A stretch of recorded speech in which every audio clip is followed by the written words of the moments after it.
నమస్తే, welcome to metro ఉదయం news. Mulugu జిల్లా తాడ్వాయి మండలం మేడారం సమ్మక్క సారలమ్మలను సమాచార పౌర సంబంధాల శాఖ మంత్రి పొంగులేటి శ్రీనివాసరెడ్డి, పంచాయతీరాజ్ శాఖ మంత్రి సీతక్క దర్శించుకున్నారు. మంత్రి పొంగులేటి శ్రీనివాసరెడ్డి అమ్మవార్లకు నిలువెత్తు బంగారం సమర్పించి మొక్కులు చెల్లించుకున్నారు. మంత్రి పొంగులేటి శ్రీనివాసరెడ్డి మాట్లాడుతూ, గత ప్రభుత్వం మేడారం జాతరకు 75 కోట్లు ఖర్చు చేసిందని, కాంగ్రెస్ ప్రభుత్వం మహా జాతరకు 110 కోట్లు మంజూరు చేసిందని, భక్తులకు ఎటువంటి ఇబ్బందులు తలెత్తకుండా ప్రభుత్వం అన్ని రకాల ఏర్పాట్లు చేసిందని, ప్రభుత్వ ఖజానాలో నిధులు లేకున్నా మహా జాతరను అద్భుతంగా నిర్వహించడం కోసం నిధులు కేటాయించి అభివృద్ధి చేయడం జరిగిందని మంత్రి తెలిపారు. ఇప్పటి వరకు వనదేవతలను సుమారు 58 లక్షల మంది భక్తులు అమ్మవార్లను దర్శించుకున్నారని, ఇంకా 2 కోట్ల మంది భక్తులు జాతరకు వచ్చే అవకాశం ఉందని అధికారులు అంచనా వేస్తున్నారు. అదనంగా ఇంకా 50 లక్షల మంది భక్తులు వచ్చినా అన్ని రకాల వస్తువులు సౌకర్యాలు ఏర్పాటు చేసినట్లు మంత్రి తెలిపారు. బిడ్డలకు మహాలక్ష్మి పథకం అమలు చేసి ఉచిత బస్సు ప్రయాణం కల్పించామని అన్నారు. ఇప్పటి వరకు 17 కోట్ల మంది మహిళలు ఉచిత బస్సులో ప్రయాణం చేశారని మంత్రి తెలిపారు. జాతరలో వివిధ శాఖలకు చెందిన 16,000 మంది విధులు నిర్వహిస్తున్నారని అన్నారు.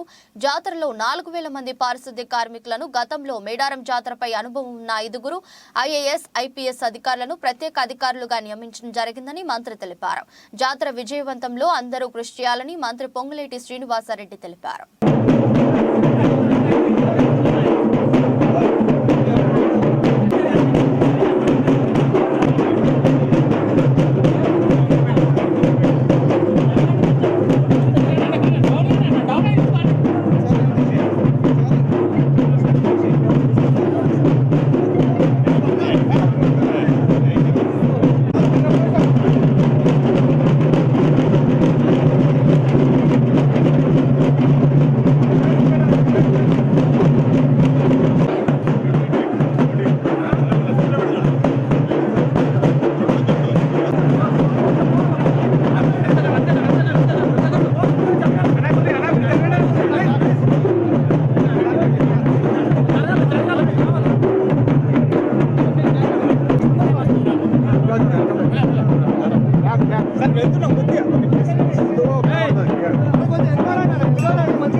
లేడీస్ డ్రెస్ చేంజింగ్ రూమ్స్ కూడా 132 కంప్లీట్ చేసినాం సార్.